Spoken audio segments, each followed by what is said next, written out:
ಅವರ ಸರ್ಕಾರ ಭ್ರಷ್ಟಾಚಾರಕ್ಕೆ ಬಲಿಯಾಗಿದೆ. ಭಾರತೀಯ ಜನತಾ ಪಕ್ಷ ಇಡೀ ದೇಶದಲ್ಲಿ ಒಂದೇ ಒಂದು ಭ್ರಷ್ಟಾಚಾರದ ವಿಚಾರದಲ್ಲೂ ಕೂಡ ಆಪಾದನೆಯನ್ನ ಒತ್ತಿಲ್ಲ. ಕರ್ನಾಟಕದಲ್ಲಿ ನೀವು ಕೇಳಬಹುದು, ಸಿಎಂ ಅಂದ್ರು ಯಾವುದಕ್ಕೂ ಪುರಾವೆ ಇಲ್ಲ ಅಂತ ಹೇಳಿ ಈಗ ಕೋರ್ಟ್ಗಳು ಆದೇಶ ಹೊರಗಡೆ ಬಂದಿವೆ.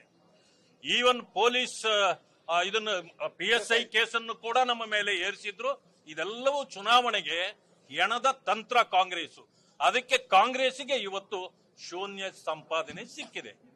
ಈಗ ಅವರು ಖಾತೆ ತೆರೆಯಲಿಲ್ಲ, ಆದ್ರೆ ಖಾತೆ ತೆಗೆಯೋದು ಅವ್ರು ಬಿಡೋದಿಲ್ಲ.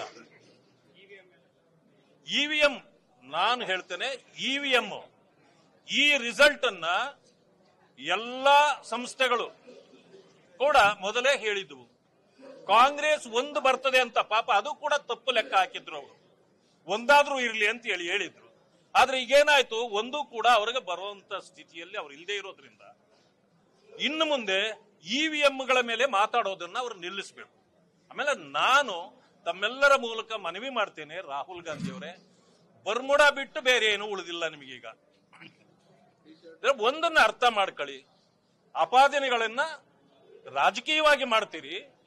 ನೀವು ಈಗಲೂ ಕೂಡ EVMಗಳ ಮೇಲೆ ಅನುಮಾನವನ್ನ ವ್ಯಕ್ತಪಡಿಸ್ತಾನೇ ಬಂದಿದ್ದೀರಿ. ಕಳೆದ ಇವತ್ತು ಅರ್ಥ ಮಾಡ್ಕೊಳ್ಳಿ, ಯಾವ ಸಂಸ್ಥೆಗಳು ಕೂಡ ಈ ರಿಸಲ್ಟ್ಗಿಂತ ನಿಮ್ಮದು ಹೆಚ್ಚಿಗೆ ಬರ್ತದಂತ ಹೇಳೇ ಇರಲಿಲ್ಲ. ಅದು ಸಾಬೀತಾಗಿದ್ದರಿಂದ ಇದನ್ನ ಇನ್ನು ಮುಂದೆ ನೀವೇನಾದ್ರೂ ಹೇಳಿದ್ರೆ ನೀವು ಈ ದೇಶದಲ್ಲಿ ಅಪಮಾನಕ್ಕೆ ಈಡಾಗ್ತೀರಿ. ಈ ವರ್ಷದಲ್ಲಿ ಏನಾದ್ರು, ಈ 5 ವರ್ಷಗಳಲ್ಲಿ ಏನಾದ್ರು ಯಾರಾದ್ರೂ ಟ್ರೋಲ್ ಮಾಡಿರ್ತಕ್ಕಂತ ನಾಯಕ ಯಾರಾದ್ರೂ ಇದ್ರೆ ಅದು ಕೇವಲ ರಾಹುಲ್ ಗಾಂಧಿ ಅವರೇ, ಟ್ರೋಲ್ ಲೀಡರ್ ಅವರು. ಇನ್ಯಾರನ್ನೂ ಇಷ್ಟೊಂದು ಟ್ರೋಲ್ ಮಾಡಿಲ್ಲ. ನಗಬಾಟ್ಲಿಗೆ ನೀವು ಸಿಕ್ಕಿದ್ದೀರಿ.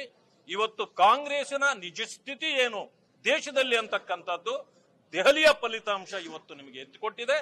ಆದ್ರಿಂದ ನಾನು ಹೇಳ್ತೇನೆ, ಇಲ್ಲ ನೀವು ಗೌರವದಿಂದ ರಾಜಕಾರಣ ಮಾಡಬೇಕು ಅಂತಂದ್ರೆ ಈ ಆಪಾದನೆಗಳನ್ನ ಬಿಟ್ಟು ನೀವು ರಾಜಕಾರಣ ಮಾಡಿ.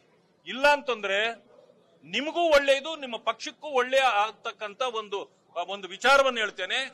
ತಾವು ರಾಜಕೀಯ ನಿವೃತ್ತಿ ತಗೊಂಡು ದಯವಿಟ್ಟು ಸುಮ್ಮನೆ ಇದ್ದುಬಿಟ್ರೆ ಬಹಳ ಒಳ್ಳೆಯದು ದೇಶಕ್ಕೆ ಅಂತ ಹೇಳಿ ನಾನು ಹೇಳಲಿಕ್ಕೆ ಬಯಸ್ತೇನೆ. ಇವತ್ತು ನಮ್ಮ ಕಾರ್ಯಕರ್ತರು ದೆಹಲಿಯಲ್ಲಿ ಏನು ಶ್ರಮ ಹಾಕಿದ್ದಾರೆ, ಮುಖಂಡರುಗಳು ಏನು ಶ್ರಮ ಹಾಕಿದ್ದಾರೆ, ಇವರೆಲ್ಲರಿಗೂ ಕೂಡ ನಾನು ಅಭಿನಂದನೆಗಳನ್ನು ತಿಳಿಸ್ತೇನೆ. ಇವತ್ತು ಅಖಂಡ ಭಾರತದಲ್ಲಿ ಭಾರತೀಯ ಜನತಾ ಪಕ್ಷದ ಕಾರ್ಯಕರ್ತರಿಗೆ ಒಂದು ಜಯದ ದಿನ ಇದು. ಇಡೀ ಎಲ್ಲ ಕಾರ್ಯಕರ್ತರಿಗೆ ಸೇರ್ತಕ್ಕಂಥದ್ದು ಅಂತಕ್ಕಂಥ ಮಾತನ್ನು ಹೇಳಲಿಕ್ಕೆ ಬಯಸ್ತೇನೆ. ನ್ಯೂಸ್ ಫಸ್ಟ್, ನಿರ್ಭೀತಿಯಿಂದ ನಿಮ್ಮ ಪರವಾಗಿ.